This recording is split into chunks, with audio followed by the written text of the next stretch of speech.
புரட்டாசி முதல் நாளில் வீட்டில் செய்ய வேண்டிய எளிய வழிபாட்டு முறைகளை பற்றி அறிய வேண்டுமா? அப்பொழுது இந்த பதிவை ஸ்கிப் செய்யாமல் பாருங்கள். பெருமாளை வழிபடுவதற்கும் பெருமாளின் அருளை பரிபூரணமாக பெறுவதற்கும் ஏற்ற மாதமாக விளங்குவது புரட்டாசி மாதம். புரட்டாசியின் எந்த நாளில் பெருமாளை மனதார வழிபட்டாலும் அதற்கு முழுமையான பலன் நமக்கு கிடைக்கும்.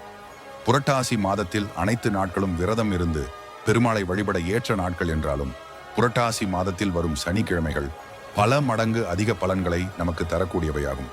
புரட்டாசி மாதம் முழுவதிலும் விரதம் இருந்து பெருமாளை வழிபட முடியாதவர்களும் கூட புரட்டாசி சனிக்கிழமைகளில் மட்டும் விரதம் இருந்தால் புரட்டாசி முழுவதும் விரதம் இருந்து வழிபட்ட பலனை பெற்றுவிட முடியும்.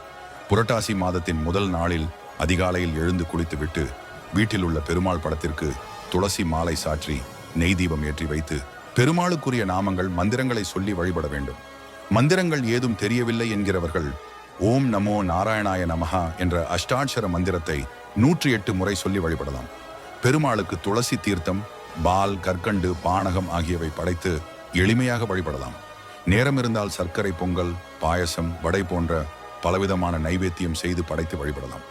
காலையில் வழிபட முடியாதவர்கள் மாலை 6 மணிக்கு பிறகு பெருமாள் படத்திற்கு துளசி மாலை சாற்றி வழிபடலாம். காலையில் துளசி மாலை சாற்றி வழிபட்டவர்கள் மாலையில் ஏதாவது மலர் படைத்து வழிபடலாம். இந்த முறையில் புரட்டாசி மாத வழிபாட்டினை துவக்குவதால் புரட்டாசி மாதம் முழுவதுமே பெருமாளின் அருளால் நமக்கு நன்மைகள் பலவும் கிடைக்கும் என்பது நம்பிக்கை.